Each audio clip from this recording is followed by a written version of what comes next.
Good morning, everyone, and welcome to this month's webinar on the immigration and obviously how they impact on employment. As previously on other immigration webinars, I do need to just point out that we're not certified immigration advisors or lawyers. So unfortunately, we can't take any specific case questions at the end. As you know, we like to take your questions at the end of each of our webinars. We can put you in touch with a firm that does support immigration for those coming to the UK. So do let us know if you have any questions and want to explore that if you do have any specific cases that you need advice on. And also just to clarify then that the information I'm sharing today is guidance from a generic perspective and procedural perspective. So just wanted to clarify that from the outset. And finally, before I get going, it's just to say that a copy of these slides will be sent out to you all in the coming days after today's webinar. So before we start, we would like to introduce ourselves as we normally do. So I'm Victoria Templeton, the HR Knowledge Manager here at HR Solutions. I'm joined by Sue Watson, Head of Client Services, and she'll be supporting me in taking the polls, discussions on those, and obviously questions and answers at the end. And we have Rebecca Johnson, our Marketing Manager, with us as well, that's helping to support the running of the webinar from a technical perspective. So we should have be able to help you should there be any technical questions, but fingers crossed there won't be. Because we've got so many of you who've joined us today, we've had to place you all on mute. But as I mentioned a moment ago, we do like to have your questions and we take those at the end of the webinar. So when you see this slide, then you know we're at that point. And in terms of how to ask questions, then here's just a quick run through of how you can do that. So on the screen now, you'll see an image of what your GoToWebinar panel looks like. So simply type in your question in the question pane, and then we'll get through as many as we can in the time that we have available. And when you see this slide, it means that we'll be running a confidential poll, and they're really helpful and insightful to our webinars because it'll help in the running of the webinar, and it actually gives you all an idea of perhaps what other people are doing or viewpoints on the subject that obviously we're discussing. So it's actually kind of a good way of sharing that information. So we do have several polls in the webinar today. So when you see this slide, obviously that's the point we'll be running it.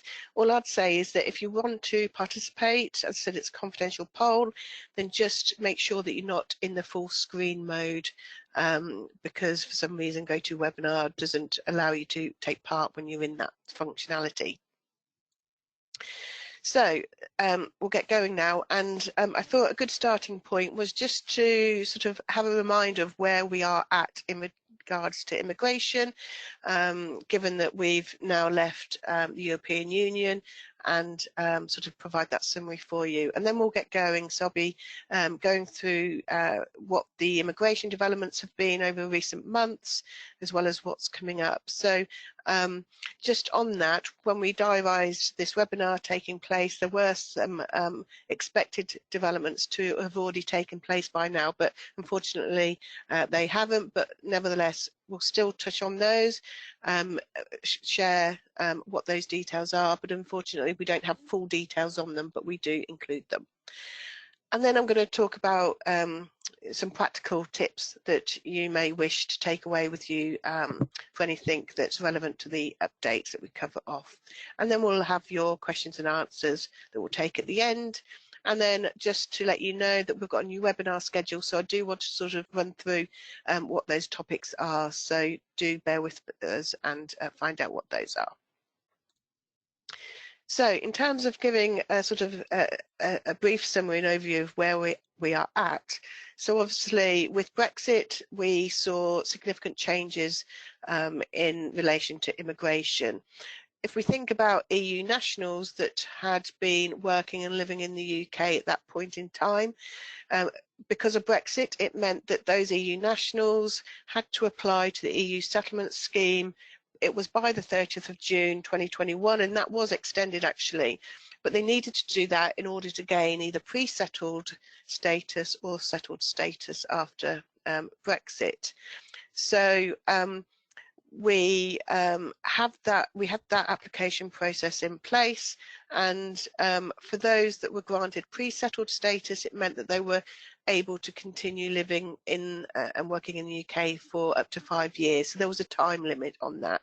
Obviously, those that were granted settled status meant that obviously there was no time limit on that. They had the legal right to live and work in the UK following Brexit. As well as that, we saw the introduction of a new points-based immigration system, and so with the introduction of that from the 1st of January 2021, it meant that all nationals entering the UK in order to live and work required a form of visa. And so that meant EU nationals as well as not just non-EU nationals. So that was how the UK approached allowing EU nationals to come and live and work in the UK, because obviously the free movement of people ended when we left the EU. We also saw the requirement for employers needing to become sponsors of EU nationals, not just non-EU nationals. That was the case at the time. So for many employers that would recruit EU nationals, obviously as part of going through that point-based immigration system, there was a need for them to also become a sponsor. We saw developments in terms of our visa systems. So the skilled worker visa was updated in terms of the job roles that were that form part of that. We have the intercompany visa, and there were many other routes in which individuals could enter the UK for work purposes. And what we also saw that UK nationals that were travelling within the EU may needed to have a visa in order to work. And I say may, and it does depend on the relevant country of destination. So each EU country had its own time limit, for example, for when there doesn't need to be a visa in order to enter that country and to work in that country. There will be a cut-off point, but each country has their own rules. But also UK nationals have needed to now have passports in place that are valid for at least 6 months when they enter EU country. So we have seen significant developments as a result of Brexit, and hopefully we'll come on to talk about how that's impacted organisations shortly, because we have several polls that sort of touch on that. And I think the first one really is a good question to sort of understand of all of you here today. You know, do you currently employ non-UK nationals, and therefore obviously have to keep up to date with all the immigration changes and working practices?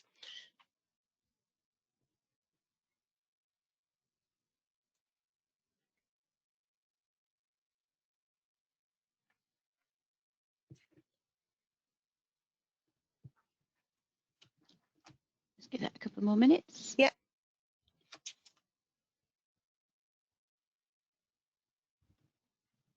Okay, we'll close that poll and share the results. Okay. So yeah, majority, yes. Oh well, yeah.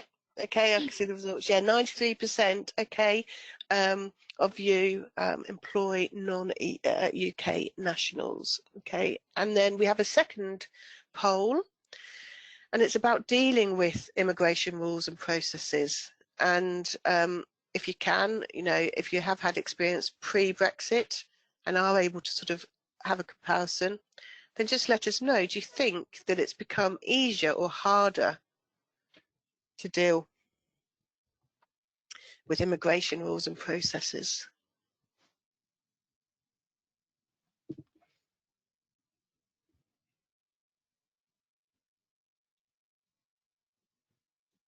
Okay, I'll go close that poll and share the results. Oh wow. Okay, 81%.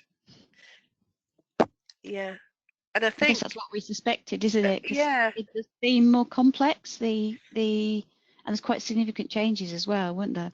Yeah, and I think, you know, if you think about certain sectors of our economy like hospitality, care, Yeah. They relied heavily on EU nationals, didn't they, Yeah. for resources, and the fact that now there isn't that free movement of people being able to travel between UK and EU countries, and instead there's this point-based system. It doesn't come as a surprise because there is that more formal approach to managing it, isn't it?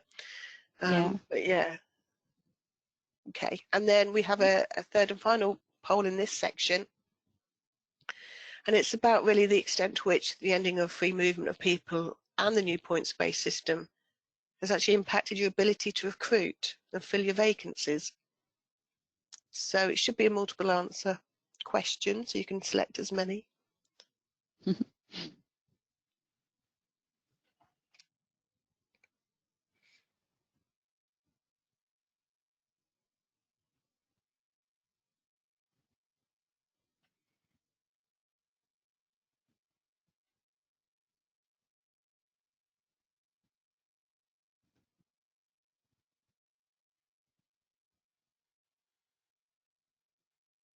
Somebody's just commented actually about the process that we just asked about, and they're saying it is clearer. So despite the fact it might be more complex, or there's more people affected by it, that it is a clearer process now. So That's I a good guess point. some benefit, isn't there? Yeah, and I suppose that's, with any process and framework that is put in place, you've got guidance and it sort of directs you A, B, C, D, where you need to go. But yeah, that's a good point. So there we go. I've just closed that poll. So 56%. Yeah. In fact, if you add the two together, there's a significant percentage. Yeah. It has had an impact. Yeah. So slowing down recruitment, I can see how that will be, and then and reduction in applicants, which is quite significant as well. I guess a lot didn't take up the opportunities to get settled status. I don't know what the numbers are actually. Be interesting to know. Something we can come back on. Yeah. Oh, brilliant. Okay, well, thanks everyone for sharing those insights. That's really helpful and informative to everyone. So if I get on to get going, I'm going to now go through these developments that we've seen. As I said, we had hoped there to be more in place at this point in time, but as I'll explain in a few moments, you'll see why that actually we don't have all of them in place, but I'll touch on those anyway. So in terms of the developments, I'm going to run through with you an update to the EU settlement scheme, the skilled worker route, the European Travel Information and Authorisation System, as well as the entry and exit system, sponsorship responsibilities, visas, and fines. So we've seen developments in all of these areas. So we're going to begin with the EU settlement scheme. And so employees and workers who did gain pre-settled status as part of applying, as part of the Brexit process, they've automatically had their status extended by 2 years from last month. So when they will have been granted it, whatever point in time that would have been given, then it was only in place for 5 years, but now everybody's had it automatically extended by 2 years. So for those employers that are currently employing EU nationals with pre-settled status, then it's, we would recommend, capturing this key update in your records. Now, record keeping is vital because that's part of your defence in evidencing that you're doing everything you can to prevent illegal working. So make sure that you go through all of your records, update it with new dates. The Home Office have automatically notified all the individuals, and the Home Office has updated its digital system with the new information. So that is all in place. It's now for employers to make sure that they've captured that new expiry date in their own record keeping. So we would suggest very much making sure that your records are now updated and doing that online check of those people with the pre-settled status. When it comes to the skilled worker route, so this visa is probably the most common type of visa for entering the UK. It covers a wide range of job roles. Some of you may have experienced challenges since leaving Brexit, because not all obvious roles or key roles were included and have only become added at a later date. And if we think about the care sector, they experienced challenges initially. So the skilled worker route is a visa that requires a job role to have a suitable rate of pay, a certain skill level, and be an occupation defined in the shortage occupation list. So that list is always kept under review, and as I've said a moment ago, it's been added to since we left the EU, but the latest edition is from August, and it's really just to add in construction workers, as you can see here in the list, and agricultural workers. And so, you know, it's fair to say that with leaving the EU and the ending of free movement of people, we are seeing skill shortages, and there's obviously now become a need to get these job roles back in so that people can enter the UK to work in these particular areas. So if anybody is obviously operating in these industries, these sectors, then just be informed then that these are now on the skill shortage occupation list. So I mentioned the European Travel Information and Authorisation System a moment ago. It's a bit of a mouthful, but in brief, the ETIAS. It's actually going to be a new system that's expected to be in use from early 2024. Now, this is one of the updates that actually hasn't come into force as we had expected. So it was due to be in for next month, and actually the November introduction date was already a date that had been pushed back from earlier this year. So whether or not it will come into force early next year, who knows? But at the moment, as it stands, it's expected to be introduced early next year. And what it will do is it will require UK nationals who are travelling to the Schengen area to apply for authorisation before entering that country and before travel. So it's an additional process that's being brought in on top of the existing processes that must take place. So I mentioned earlier around EU countries will require UK nationals having a valid visa for durations of a certain length of time. This will be in addition to that. There will be a small fee, and from when I've been reading about it, they expect the fee to be about €7 or €8. It's a relatively short application process that can be completed by the employee through the website, mobile device, or third-party provider. And as I said, it's going to be a mandatory check. So for those employers then that have business travel going to the Schengen areas, then it's obviously going to be important to be prepared for this introduction of this new system. Now, it's initially, you know, they don't have to do it for every time they travel. It's going to be enforced for 3 years once they get that authorisation, or until the expiry of a person's travel document. So obviously it's just another thing for employers to be mindful about, especially if there's, you know, business travel to those areas. And here is a list of those European countries that are actually in the Schengen area. I think when you compare who's in the EU versus who's in the Schengen area, most of these, 99%, will be in the EU. There's just a couple, aren't there, that aren't in the EU but are in the Schengen area. So yeah, they're the countries. So if you do any business travel to those, just be prepared and have in mind that there's going to be some new systems in place. There's also going to be a second system introduced, the EES, which is the entry-exit system. So again, it's a new system for registering non-EU nationals who are travelling to the same area, the Schengen area. So it's going to be recording data that relates to both short and long-term stays.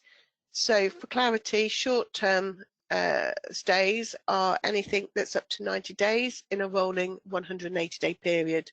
Long-term stays are anything longer than the 90 days, again in that rolling 180-day period.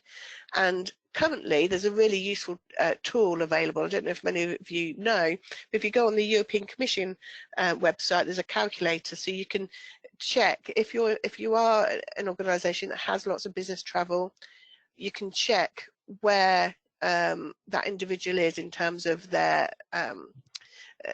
visits to a EU country and for how long, and whether they've clocked up the 90 days or not.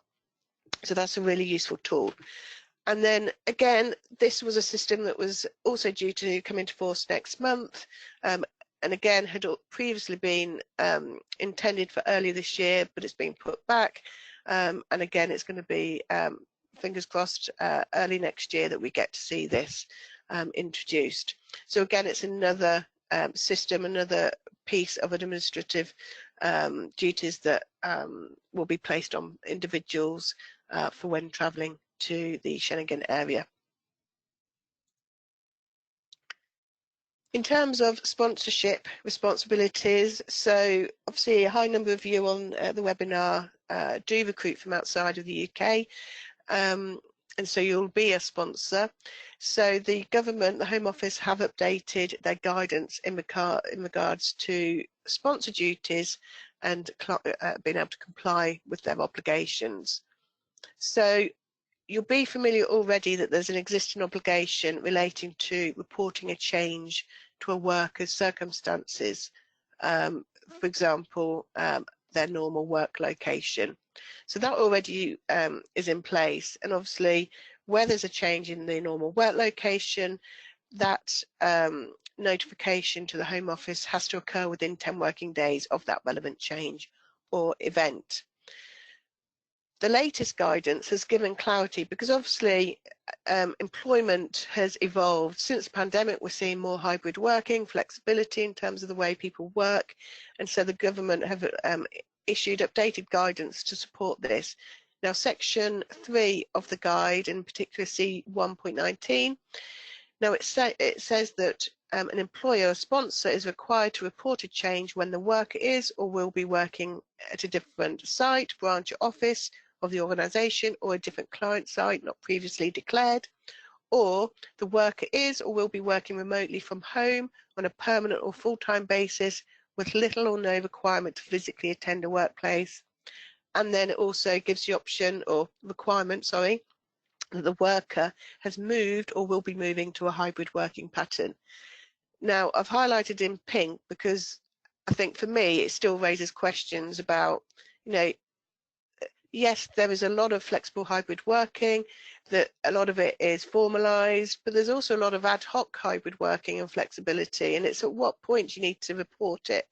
So as you'll see in that the third bullet down, where it's saying the worker will be working remotely from home on a permanent or full-time basis, well, what about if it's only temporary?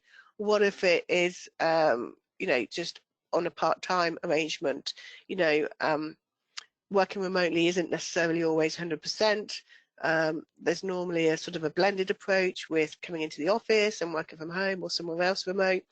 So there's a few questions, and I suppose we hope that the Home Office come out and give more clarity on that. But I think the thing I would say is if you're in any doubt whether you need to report a change in work location, report it. So you know, and I'm thinking those more temporary ones that aren't actually acknowledged in here. So that's just obviously important for the sponsors here that have changed the way they work and operate. And if you are employing non-UK nationals, then obviously you've now got that obligation if that person then moves to hybrid or remote working. And then moving on to visas, so we are going to see reforms to several visas, but I've picked up on this one here, the more common one that perhaps we're likely to see. So the reform is about removing the ability for family members to accompany the student to enter the UK to live and work. So at the moment they can come in on a dependence visa to do that. But the proposal is to remove that, but there will be an exception made. So those who do come to the UK to study a postgraduate research programme, they can still be accompanied by family members who can then come to the UK to live and work. We are going to see some increases, significant increases to visa fees. So I've given a couple of examples here. The full details, I mean, there's lots and lots of different visas, and the spreadsheet's very long, but I've linked it here. So when you get a copy of the slides, you'll be able to go to the link from that. But as you can see, you've got them increasing from 719 to 827, 625 to 719. They're just a couple. That in particular relates to the skilled worker visa. So whether they're here for 3 years less or 3 years more. So we are going to see some increases to visas. So again, employers are going to need to look at their budgets and take account of that going into the next financial year. You've probably seen in the news, because it's been in quite a bit, but there's also going to be an increase to fines that are awarded, given to employers who are found to be employing someone that doesn't have the right to work in the UK. Interestingly, fees haven't been increased since back in 2014. And these are really significant increases in the amounts, because as you can see here, the first breach will increase from £15,000 to £45,000 per worker. And where there's repeated offences, then that's going to incur a fine of up to £60,000 per worker. So they're staggering those increases, but naturally, you know, it's warranted, because obviously people should be working here in the UK that have that legal right to do so. But also remember, that's more from a civil court perspective in terms of having those fines, but it can also be a criminal offence when an employer knows or has reasonable cause to believe that they're employing an illegal worker. And so on that, I mean, there's no change to this, it's just the change in the fees, but I just thought I'd just remind everybody that actually it is also a criminal offence, which can lead to a prison sentence of up to 5 years or an unlimited fine that can also be given. So we are seeing those changes, and I believe they're going to be increased from early next year. So I'm going to obviously keep an update on these developments, and we'll share updates as and when we get dates confirmed. So we're going to run a couple of polls before we come to looking at questions and answers. So the first one is around so from those immigration developments, are any of those likely to impact your business? So whether it's the EU settlement scheme, and obviously if you employ people with pre-settled status, if you use a skilled worker visa, obviously if you have business travel to the Schengen areas. So let us know, be interesting to see.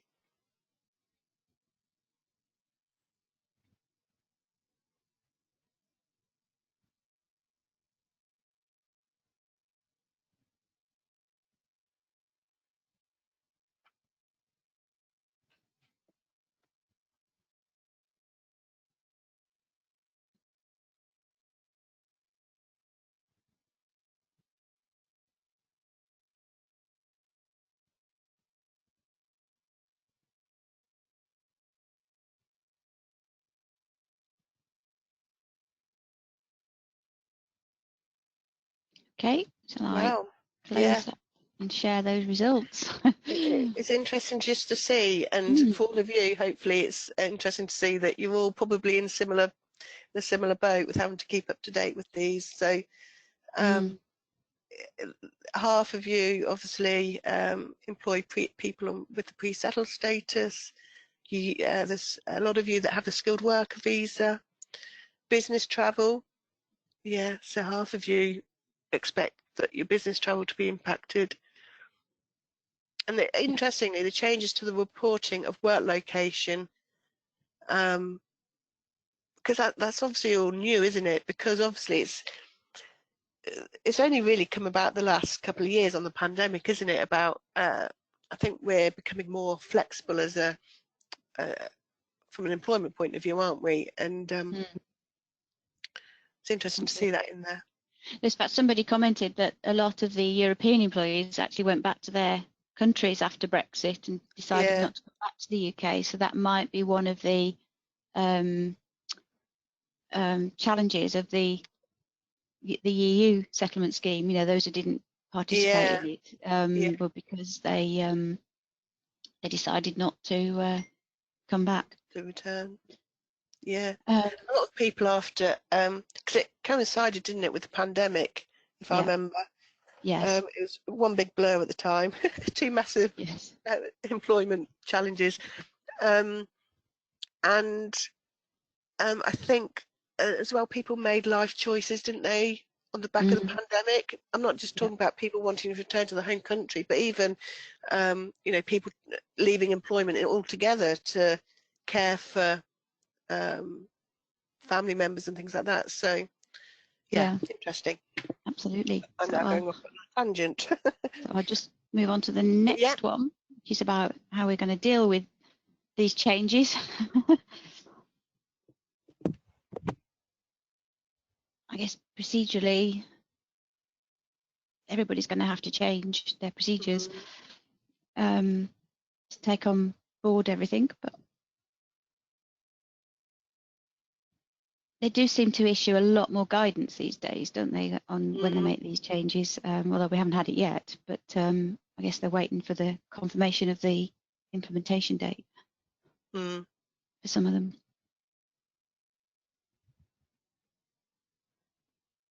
Okay, I'll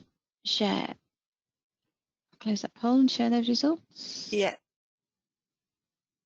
So we have most people seemingly okay. Okay, that's good to hear. Keeping up to speed with it all. Yeah. It's probably the biggest challenge, isn't it?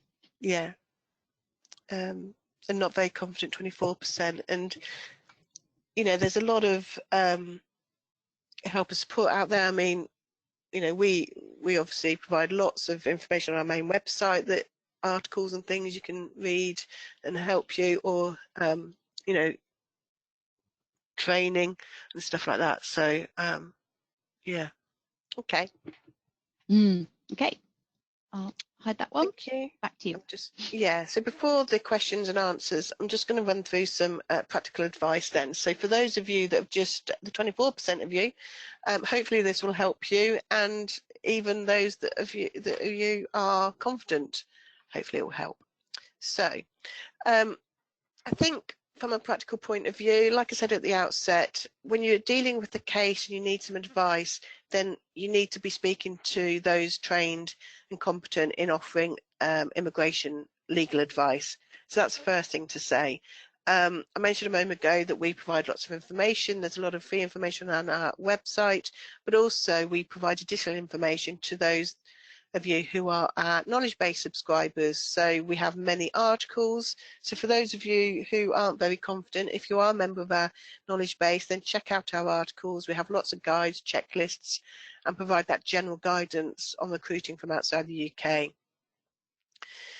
Now, from those immigration developments point of view, so if you do sponsor workers to come and work in the UK, then carry out an audit of your work locations, you know, on the back of that updated government advice, because it's going to be really important, because you don't want to not comply with your obligations as a sponsor, because there'll be implications for you if that is the case.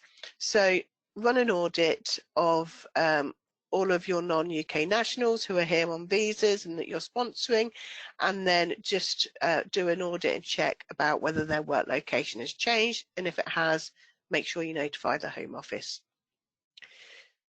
Those of you that have employees with pre-settled status, now is a good opportunity to do an audit and do a further check, just to make sure that you're updating your own records with the new expiry date of their pre-settled status.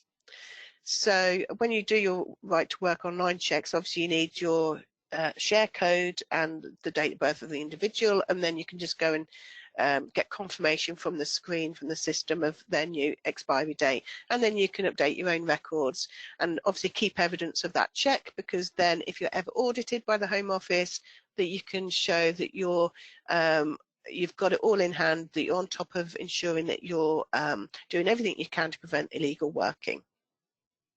And then obviously diarise the expiry date so that when the time comes, you can take the relevant steps in advance in the lead up to that expiry date to make sure that you aren't going to be employing them illegally after that date. Those of you that do a lot of business travel to the Schengen area, then start communicating with your employees regarding the forthcoming changes. It's going to come around quick if it still is going to be the start of the next year. And so it's just getting familiar with what's going to be involved. And obviously there's a fee associated to it. And perhaps it's an opportunity as well to look at your current policy that you have in place for dealing with business travel and making sure it's updated accordingly. In other working practices, then review your current recruitment practices, because just to make sure your processes are still effective and working and line managers are trained on them in order to prevent your illegal working and obviously discrimination claims as well. We've seen that the visa costs are going to be going up, so build that into your budget going into the next financial year so that you accommodate that and can manage it accordingly. And then it's always worth checking for the latest version of the government's Employees Guide to Right to Work checks. I've looked online yesterday. The latest version is dated 28th of February 2023. That is a really critical document whenever carrying out right to work checks. And remember, right to work checks are carried out on all employees, not just those that are arriving in the UK on a visa and things like that. It has to be on all employees as part of your starter process, because that prevents discrimination claims. So that document is critical, so just make sure that your processes are working in line with that, because ultimately that prevents you from ever inadvertently and not knowingly employing anybody that hasn't got the legal right to work. So we're going to move on to Q&A, see if we've had any sort of generic questions that may have come through. As I said, if anybody's got any cases that they have, then we can put you in touch with a company that deals with immigration coming into the UK as opposed to going out from the UK. So just get in touch with us and we can help you on that. But Sue, have we got any general questions?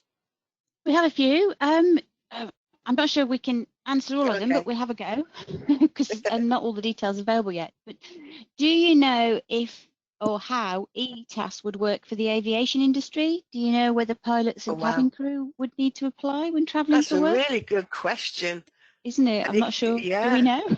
I know. Well, I don't know. No, I don't know. But certainly I suggest we try and find out and get back to them direct. So we will come back to you, Sarah, and let you know direct on that one, what we find. Yeah.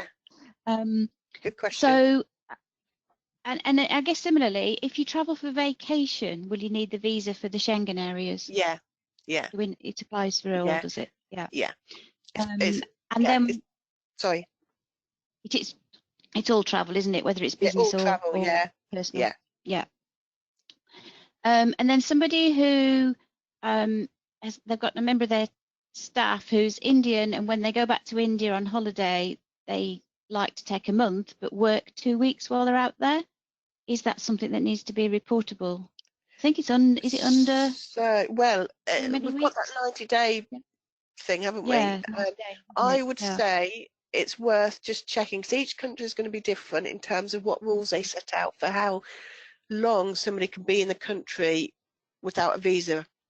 So I would check with the country itself, so with India, and just to check. But potentially it could be that if it's 2 weeks, and that's, I mean, there are other countries where that would be okay, but I can't answer for India. No, and again, we can't be really specific because we're not allowed to. That's all. Yeah. And the other one was, do we need to update pre-settle status for employees where their original pre-settle status is not expired yet? I think it's just, isn't it just an auto extension? So you just have to automatically extend. It's automatically extended. I think it's everybody. So it's going to be a cut-off, isn't it? So for those, because it's 5 years in duration. So And it's already automatically extended, you said, from September, isn't it? Yeah, For I years. believe it's everybody as opposed to just those that have applied, because I don't know how they would work out who's applied necessarily because of Brexit. Exactly. I think it's worth just doing a blanket approach with all employees that have got that pre-settled status to check the expiry dates. And actually, why would they extend some people's pre-settled and not others? Yeah, exactly. Yeah. So yeah, so it's definitely worth checking. Yeah. And on the individual, yeah, depending on their date of expiry. But yeah. Yeah. As we said, there's only so much information that's been released, and there's only so many things that have been changed at the moment. The settlement status has come in from September, hasn't it?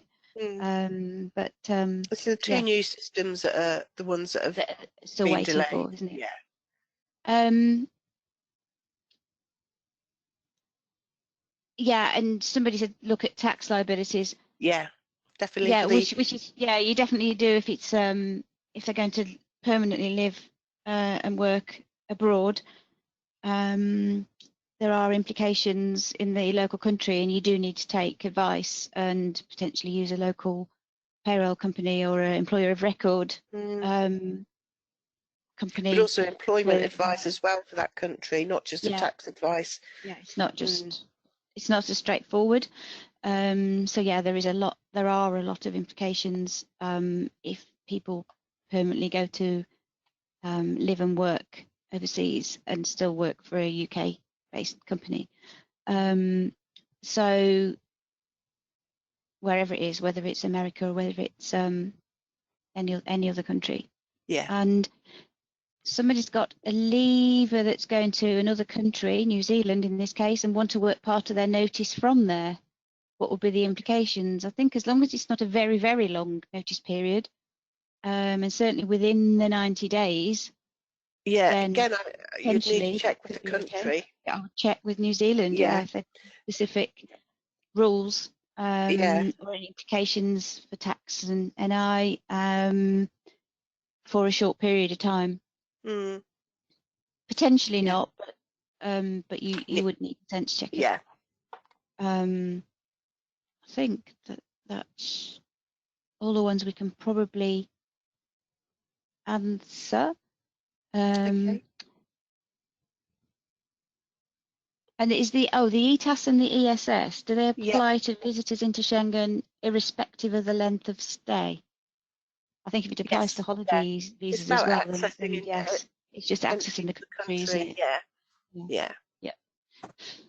And so actually, we'll all have to do it if we go on holiday. We will, yes, absolutely. I've obviously only talked about it from an employment point of view, but yes, it will affect everybody going there holiday. Absolutely. And we've just had one observation that one of the challenges with the Home Office check-in system is that we used to be able to track and record the type of visas on our records as well, but it's not always easy to identify what these are in the new process. So it's just experience really there. Thank you. Get that feedback. Yeah, that's brilliant feedback. So yeah, I think that's covered the majority. That have come through. Brilliant. Okay, thank you. So before I come on to talk about the webinar schedule, just to remind you about all the training courses that we can offer and support if you're after any development for your teams.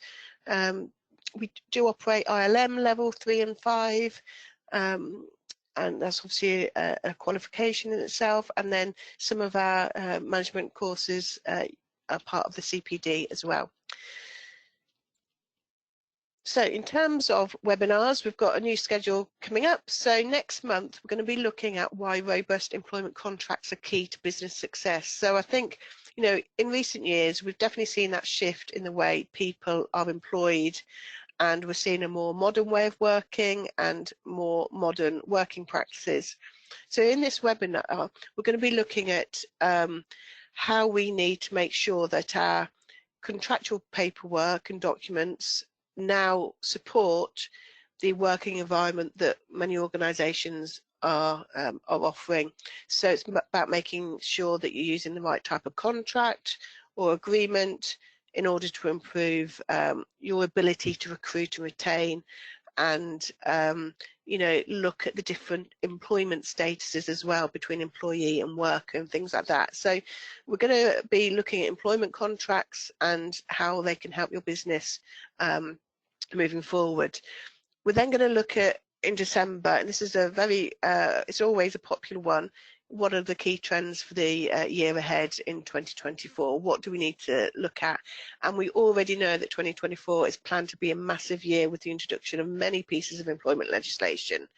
Obviously, we've got an election on the horizon, so obviously things can be a little bit up in the air, but we know already from this year there's at least 12 pieces of legislation that are awaiting an implementation date. So we're going to be looking at that in December, and then in January we're going to focus on apprenticeships. It's been a while since we've devoted a webinar to this, and I think actually, given that we are continuing to see recruitment challenges and you know, young workers were significantly impacted by the COVID pandemic, you know, we're going to use January's webinar to sort of really focus on how apprenticeships can help your organisation moving forward. And then in February, we're going to look at performance management, but not just at one level within the organisation, but at differing levels within the organisation, and the different tools that are available to help manage performance effectively. So that'll be for February. And then in March, we're going to focus on long-term sick. So we have done several sickness webinars in recent years, but not one on long-term sick specifically. And we've had lots of data published by like the Health and Safety Exec, ONS, that are suggesting that actually long-term sick is massively on the rise. And so we're going to look at how employers can get on top of handling long-term sickness, supporting employees that are suffering through long-term ill health, how employers can protect themselves from inadvertently discriminating, and things like that. So that's all going to be about long-term sick. And then at the end of March, we're going to be doing our annual virtual employment law seminar. So for those of you that have been on them before, we devote a good couple of hours to talk in detail about the employment legislation that that has recently been introduced or is going to be introduced, and talk about our advice on what you need to do as an employer to comply with the new legislation. And we'll talk through some key significant case rulings as well. So that's at the end of March. So before we go, we just want to run our final poll, and it's really about whether, if you feel that you would like our help and support in any way, then which of our services would you like support on? And I think it's a multiple question, so you pick as many as you like. Yeah, that's the case. And if you are interested in the immigration services, you could use the HR link, just put a note on this particular immigration, and we'll put you in touch with those people, with that team. And there are also on the delegated training courses, there are a number of additional courses that are about to be released as well. So the updated brochure for January onwards is about to be launched in the next few days. Brilliant. Okay, I'll close that. Yeah. Okay. Well, that just brings me to the end, just to say thank you for your time this morning. Good to see you all join us, and hopefully we'll see you all on future webinars. And thank you to Rebecca and Sue for also supporting in the webinar. So have a good day, everybody. Thank you.